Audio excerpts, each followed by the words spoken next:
حضرت ابو ہریرہ رضی اللہ تعالیٰ عنہ فرماتے ہیں کہ ایک دن بھوک کی شدت کی وجہ سے میری کمر سیدھی نہیں ہو رہی تھی، اور آقا کریم نے چونکہ سوال کرنے سے منع کیا ہوا تھا، جب انسان مجبور ہو جائے، جان کا اندیشہ ہو جائے تو ضرورت کے لیے وہ سوال کر سکتا ہے۔ مسجد نبوی کے ایسے گوشے میں بیٹھ گیا جہاں سے لوگ مسجد میں داخل ہوتے تھے۔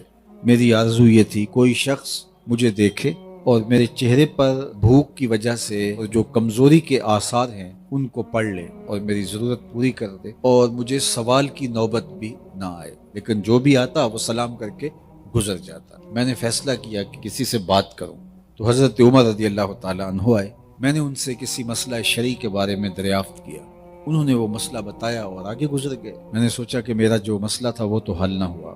پھر حضرت ابو بکر رضی اللہ تعالیٰ عنہ تشریف لائے، تو میں نے ان سے بھی کوئی مسئلہ شرعی پوچھا، انہوں نے جلدی سے مسئلہ بتایا اور آگے بڑھ گئے۔ پھر دل و قلب و نگاہ کے مرشد اولین آ گئے، حضور تشریف فرما ہوئے، تو میں نے حضور سے بھی کوئی مسئلہ شرعی پوچھا، تو آقا کریم نے میری جانب غور سے دیکھا، پھر مسکرائے اور پھر فرمایا ابو ہریرہ بھوک لگی ہوئی ہے۔ میرا مسئلہ تھا ہی یہی۔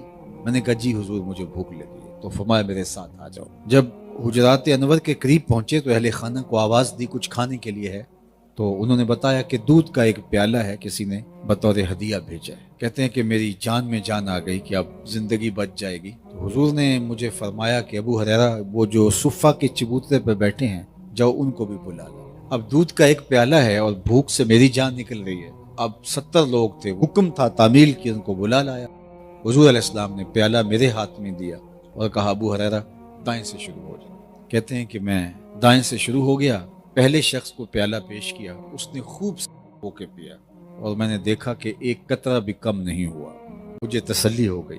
پھر میں نے دوسرے کو دیا، پھر تیسرے کو دیا، 70 آدمی دودھ پی گئے اور پیالہ اسی طرح بھرے کا بھرا ہے، لگتا ہے رب نے اس پیالے کا تعلق حوض کوثر سے جوڑ دیا تھا۔ 70 لوگ سیراب ہو گئے۔ پھر حضور نے فرمایا ابو ہریرہ کون باقی؟ عرض کی حضور ایک میں باقی، ایک آپ باقی۔ فرمایا اب تم پیو۔ تو کہتے میں نے پیا اور خوب رج کے پیا۔ حضور علیہ السلام نے فرمایا ابو ہریرہ اور پیو، میں نے پھر اور پیا۔ پھر تیسری مرتبہ فرمایا ابو ہریرہ اور پیو۔ کہتے میں نے عرض کی مجھے اس رب کی قسم جس نے آپ کو حق کے ساتھ مبعوث کیا ہے، میرے ایک قطرے کی گنجائش بھی باقی نہیں۔ تو حضور علیہ السلام نے میرے ہاتھ سے پیالہ لیتے ہوئے خود نوش جان کیا۔ اب اس کا ایک پہلو یہ ہے کہ دودھ کا ایک پیالہ 72 لوگوں کے لیے کافی ہو گیا، لیکن اس کا دوسرا پہلو سیرت کا ہے کہ کونین کا سردار ہے، 71 آدمیوں کا جھوٹا نوش جاں فرما رہا ہے۔ یہ تعلیم ہے حضور نبی رحمت صلی اللہ علیہ وسلم۔